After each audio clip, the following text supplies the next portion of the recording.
Coach, I was thinking back to when I listened to your press conference back. Now, I played in the late 80s and early 90s where there was live tackling in practice all the time. And when you were bringing that up, I was just wondering, had any current players contacted you and said, wait a minute, live tackling, really? Is that done much in today's game anymore?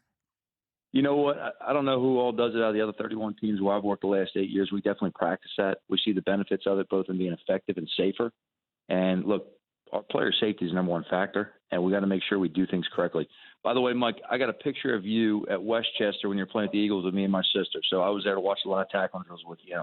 Oh, well, I hope it's just a picture off the field and not me getting drilled on the field or anything like that. That's all it was. No, it was you coming off, man, but it was definitely one of my favorite ones growing up. Oh, cool. I appreciate that. Thanks. Talking to Joe Judge, awesome. Giants head coach with us on the Shell Pennzoil Performance Line. Shell V-Power Nitro Plus Premium Gasoline, engineer with 4 levels of defense against gunk, wear, corrosion, and friction. Coach, looking at this situation, you mentioned getting to know your personnel. The one player that you know in all of this is going to be there is your quarterback in Daniel Jones. From what you've seen from him in his first year in the league, we know you're working for another team last year, but from what you've seen of him so far, what are your impressions of your young quarterback and the guy you're going to get a chance to work with? You know, Trey, really, to be fair to everyone on the roster, I've got an outsider's perspective still, and really starting this morning when I can dive in with an insider's perspective of getting all the necessary information and knowing everything that was involved that led into the games. So what you saw on the field, you had the total information, the total package you can really evaluate with. I don't want to single out any one player and make any kind of predictions or assessment of them publicly. I want to take my time, make sure I get the roster right with everybody involved. Joe, one of the things that is going to be sort of following you through your first season, whether it's fair or unfair, is much in the same way Mitch Trubisky's always going to be remembered as a guy that was picked before Patrick Mahomes and Deshaun Watson in the 2017 draft. A lot of people had not heard your name in the head coach hiring process in the NFL before this season. They had heard some other names. They'd heard a guy like Eric Bieniemy or Kevin Stefanski, some of these coordinators, whereas you were mostly a special teams coach in New England. What do you say to those people like, wait a minute, who is this guy Joe Judge? We haven't heard of him before. Well, I can't worry about any external factors. I always just prepare myself, top to bottom to deal with the entire roster, to manage the time, to manage the people. I've been fortunate for the last, multiple seasons to coordinate the entire team, all 90 on the roster in the off season, all 53 on the roster in season, to make sure that we can use all the pieces to complement each other and put us together, to play all the situations in the game. So in terms of the lack of coordination, look, I think what I've done is more than handle the entire roster, and that's preparing me. It's only preparing me to do what I'm about to do. Talking to Joe Judge, new Giants head coach. And if you could take everybody kind of inside a little bit, one of the other things I love that you said in the presser was about not putting the round peg in a square hole, and find out what players do well and build on that instead of what can't they do and leave that out of it. So, and we certainly see that in New England, the versatility of players. How do you go about that from start to finish of the versatility and cross-training of players?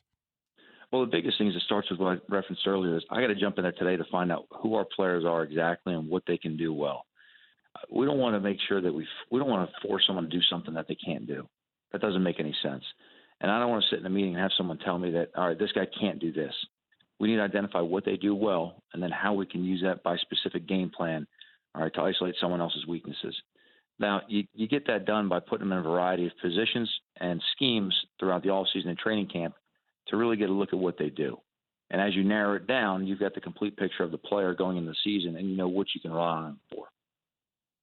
Talking to Joe Judge with us, Giants head coach on the Shell Pennzoil Performance Line. Coach, the other portion of this job is you, like all of us, have a boss, and certainly in dealing with ownership in New York is one thing, but Dave Gettleman is a guy who's been a very public face of this franchise for the last couple of years. What were your first meetings and conversations with him like about what your shared vision of this team is going to be?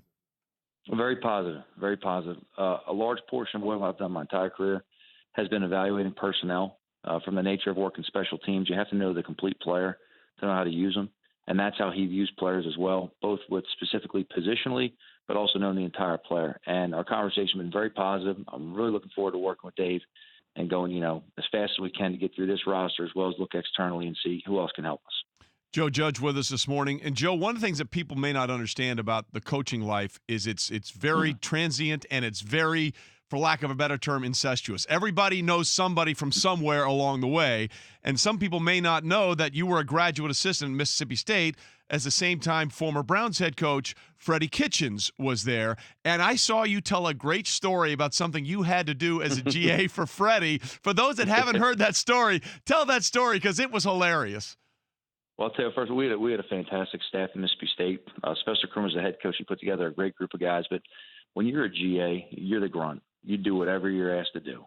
I mean, I washed cars, I filled coffee, I picked up laundry. I did everything before I could get to the football. And in the meantime, you learn, where you are on the totem pole, which is directly at the bottom.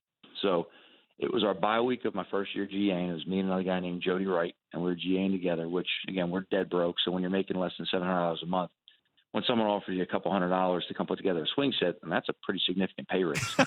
So it was our first bye week, and it was Sunday, and Freddie comes rolling around and says, hey, listen, I got a swing set for my kids. Why don't you and Jody come on over? He'll put it together, and we'll take care of you. It's great, dude. And I'm telling you, Freddie is a great human being, and takes care of all of his guys. So I'm like, yeah, definitely, Freddie, we'll be on over.